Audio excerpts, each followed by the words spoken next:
What's up, everyone? Welcome to today's video. Welcome to the Video Game Fight School channel. Thank you very much for tuning in.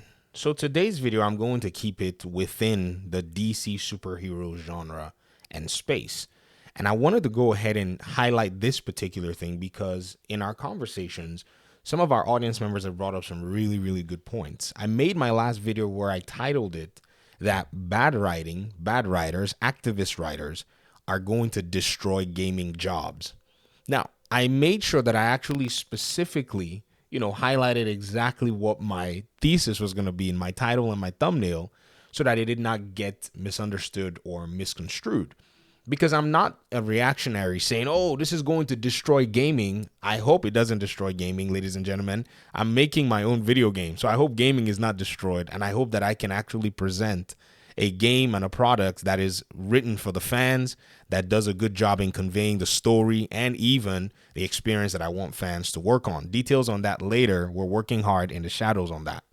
But when I made this particular assessment, some people have brought up some really good points, and they've said, I would prefer that, we had some of these tropes, like, not necessarily the traditional aspect of things. People want to see some stories like Kill the Justice League and, so on and so forth. This was actually brought up by a longtime audience member.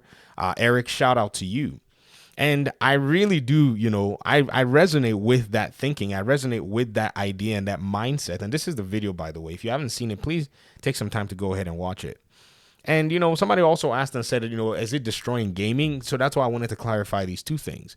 Now, in Suicide Squad Kill the Justice League's case, I've already said that there's a way that you could have, and this isn't another video, so I guess we have to bring it again in this context. There's a way that you can kill the Justice League that still honors their legacy and still does fanfare. And I think that is the one thing that Suicide Squad Kill the Justice League missed out on. Because I've seen the audience that have said, well, they're the Suicide Squad. They're not going to be honorable. They're not going to do this. They're not going to do that. But that's not necessarily the complete representation of the Suicide Squad in even the comics. And I'm going to go ahead and I'm going to point this out. You're going to see exactly what I mean. But first, let me highlight that point of you can actually kill the Suicide Squad and still do fanfare and not necessarily cause the fans to have an uproar like the Sherlock Holmes fans actually did. Many of you have seen that example where I cite in the 1800s, Sir Arthur Conan Doyle killed off Sherlock Holmes because he wanted to focus on other characters, and 20,000 people unsubscribed from the magazine that they were reading the stories from. And then I think maybe he worked at that magazine. I don't know exactly what it is. And then a bunch of young men in England wore black armbands, and there were even rumors that the Queen at the time was disappointed in that situation. So it's a very interesting, conundrum to basically go ahead and see that the same thing is going on here. But if I were to want to kill Batman, if I wanted to kill the Justice League, how would I do it?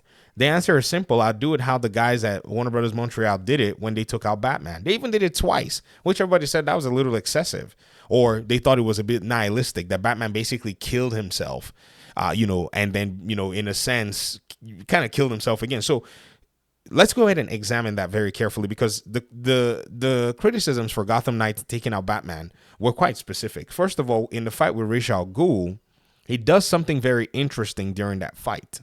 In that fight, he had already been sabotaged by Ra's al Ghul. You could tell that he got snuck upon. It was basically an assassination style, event. Ra's al Ghul was trying to take him out probably from the shadows, and that almost worked for a little bit, but then he was already outdone in a sense. Like, I don't know, this is like one of his training masters. So I think this character had the pedigree to pull that off.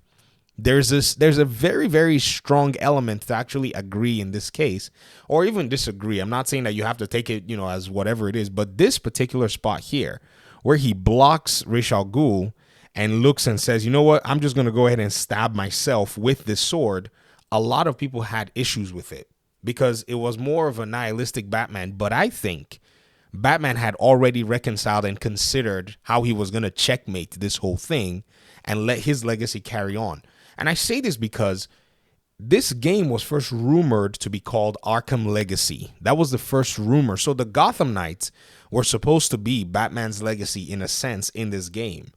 So he knew and said, the only way I can checkmate this is if I actually take out Ra's al Ghul and myself. That's basically the game. That's the move that he knew he needed to make. Because if he made that move, the Knights were going to more than likely survive and be able to deal with any threats that come down the road. Simple. You did fanfare. You took out the hero like a hero because he sacrificed himself for a greater cause to save the ones that he loved. I mean, this is a trope that you can't even make up anywhere. Like, even in religious circles, this trope is also a trope that really is of the highest order. I'm a Christian. There is a saying in the Bible, Jesus Christ says, no greater love has one than to lay down his life for his friends. It is literally, like, I literally worship a Jew that said that. So to me, I don't see any higher order, of thinking that, this is something that, is bad. Maybe you might disagree. So this is how you do fanfare. This is how you do fandom. From a philosophical perspective, any perspective you want to see it, the hero remains the hero and remains the hero that thinks about the betterment of everybody else. Suicide Squad Kill the Justice League failed to realize that you cannot just do that to your heroes without actually having them be the heroes. Even when you turn them bad, they still have to have their redeeming qualities, and it must not be looked down on. Harley Quinn insulted Batman's good qualities, even though he was taken over by Brainiac and then shot him in the head. You can't make this stuff up. And when you do that, the economics of human behavior comes into play. So let me tell you what happened afterwards, after all was said and done. After all was said and done, the creative director for Gotham Knights went back to Ubisoft because the game did not perform well. The producer has gone to another studio, and two of the directors have moved away from Warner Brothers Montreal. They basically lost their jobs. Or they basically decided to all resign at the same time. This is just in the DC space, one studio. Moving on to the next studio, which is the studio that did Suicide Squad Kill the Justice League. Jamie Walker and Stephen Hill, they left. Remember, even if many people might say they left on their own will or whatever it is, the game had already received a lot of negativity at the time that it was showcased at the PlayStation reveal, where it was showcased on PC. It could have been maybe there were metrics that weren't met, but the reception was poor. And even if they left on their own accord, they probably looked and said, man, we probably know that we're not going to be able to outlive this, where our heroes and characters that we created are basically going to be, peed on with activist writers already in there. So the traditional writing is necessary in commercial products.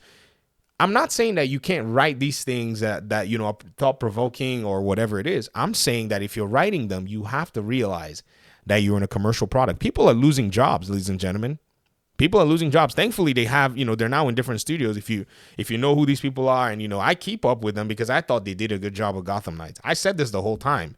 The story, not really a big fan of in some aspects, but I think from a gameplay perspective, if it wasn't that people were always thumbing their noses and, some people can't necessarily kind of sit down and dissect stuff very, carefully.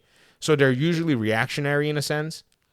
And so there are aspects of Gotham Knights that they could have really critiqued and held, to account, but many people threw everything under the bus. But at the end of the day, jobs were lost. A studio that is basically a studio that is capable of making a full-fledged game that made a single-player game, the game that people were saying they wanted rather than Suicide Squad, which is a live service game, is now supporting making Wonder Woman, which is also now having the same kind of writing influence or similar in it. So this idea that fanfare is second place might be true in a, explorative means, but in a commercial means, we're seeing the evidence right here in front of us. People don't lost their jobs. These were very, very good, positions, because in order for them to be able to get such a job again, it's not going to be easy because this is a AAA publisher. Their studio was considered a AAA studio, even though their budget was like a AA budget, I'm thinking. But all of that is now gone. All that's now gone to, to the sideway.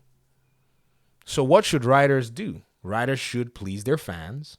Writers should engage in the sensibilities and sensitivities of their fans in a way that the fans are, basically entertained. They don't have to be happy. They don't have to be, all running through the roses.